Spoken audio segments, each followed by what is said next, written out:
So let's talk about the Trump indictment here. And let's zoom out. And if you'll indulge me, let me share with you how I have reacted to this, how I've unpacked this, and how, I guess it's a continuing analysis, how I am analyzing this as we get more and more information about it. So here's a little bit how I think about this and how I react when we get these blaring headlines, these push notifications, this cable news, siren saying Trump indicted, and we hear people reacting, even some people on the right reacting by saying, oh, listen, this doesn't look good for Trump. This looks pretty bad for Trump. Sure, it's an unequal standard. They didn't indict Hillary. They didn't indict Biden for mishandling classified information, but that doesn't mean that we should excuse what Trump did. This is the initial reaction from a lot of people on the right. And that's not a smart way to analyze this. It's not a smart way to analyze this at all. First of all, and I know that this is a very unpopular take in our current media culture, but we cannot indulge in hot takes. I know that there's monetization potential and the ability to acquire higher view counts if you respond to something like that. We all dream of being able to do that. That's why we educate ourselves on topics before they reach the news, so that when they do reach the news, we can say, wait a second, I know about this. Let me tell you what's going on. But sometimes there are topics like this one, like the Trump indictment, that you can't actually issue a hot take because you don't know everything. In fact, you're falling into the trap of what the left wants you to do if you believe that just the indictment, the unsealed indictment, the words themselves, read the document for yourself. If you believe that that's all there is to the story, then you're acting in this confined space. You're looking at this through a very narrow lens that the left actually wants you to look at it through. And it's not the correct way to look at this. A lot of Republicans are doing this. So the first thing that I want to do before I completely decimate this indictment, because there is a fundamental legal error in this indictment that should completely release Trump from any of this legal, persecution that he's facing. But before we even get to that, I want you to listen very closely to the words from the special counsel, Jack Smith, when he was announcing that this indictment had been unsealed. So take a listen. Good afternoon. Today, an indictment was unsealed, charging Donald J. Trump with felony violations of our national security laws, as well as participating in a conspiracy to obstruct justice.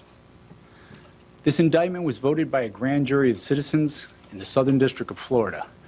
And I invite everyone to read it in full, to understand the scope and the gravity of the crimes charged. The men and women of the United States intelligence community and our armed forces dedicate their lives to protecting our nation and its people. Our laws that protect national defense information are critical for the safety and security of the United States, and they must be enforced. Violations of those laws put our country at risk. Adherence to the rule of law is a bedrock principle of the Department of Justice, and our nation's commitment to the rule of law sets an example for the world. We have one set of laws in this country, and they apply to everyone. Applying those laws, collecting facts, that's what determines the outcome of an investigation. Nothing more and nothing less. The prosecutors in my office are among the most talented and experienced in the Department of Justice. They have investigated this case hewing to the highest ethical standards, and they will continue to do so as this case proceeds. It's very important for me to note that the defendants in this case must be presumed innocent until proven guilty beyond a reasonable doubt in a court of law. To that end, my office will seek a speedy trial in this matter, consistent with the public interest and the rights of the accused. We very much look forward to presenting our case to a jury of citizens in the Southern District of Florida. Okay, do you guys remember the invisible gorilla test?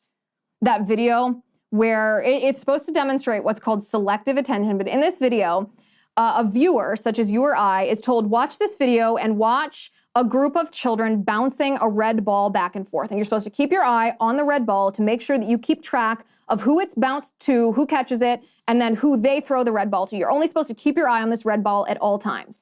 Meanwhile, supposedly unbeknownst to us, the viewer, a gorilla, or probably a man in a gorilla suit, walks behind the children throwing the ball.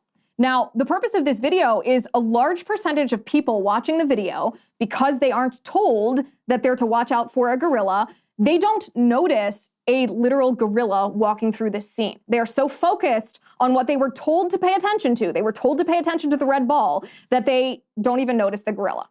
I confess to you that when I first tried this video, when this first came to my attention, maybe like 5-6 years ago, I did not notice the gorilla for probably over half of the video. The first half of the video, I suspected there was some trick to this video, that we weren't just supposed to watch it because people were passing it around and it was supposed to be like, oh, look at this, follow the red ball, snicker, snicker. But it took me a while to notice the gorilla. Maybe you were the same. If so, we're the norm. This is very typical of the human brain. It's called selective attention. When we are told to look at something, we don't always see what's happening in the periphery. That is exactly what Jack Smith is trying to do with the way that he framed this announcement. What did he tell us? His call to action to us, what he was directing us to do, was just to read the indictment in full.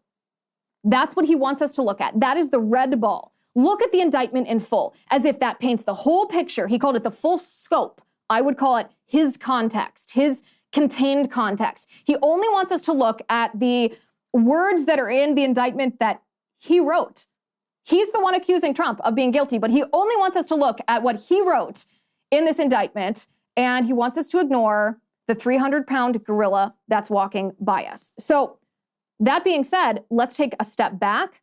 Let's not just look at the red ball, and let's look at what Jack Smith doesn't want us to see. Because remember, over the past 8 years since President Trump announced that he was first running for president, he has faced allegation after allegation after allegation. Some of them are more social allegations regarding his past sexual exploits. Some of them are related to his business. Some of them were related to his conduct as a candidate. Not his conduct, but related to his candidacy, or related to, it turned out to be false allegations about things that he did as president. But time and time again, any of the allegations that were levied at Trump by the left, even legal allegations, inevitably collapsed under the scrutiny of giving it a couple of days and giving the informational context time to populate.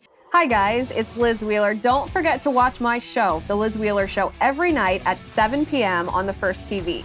You can download the free First TV app, or you can visit thefirsttv.com/Liz and start watching today.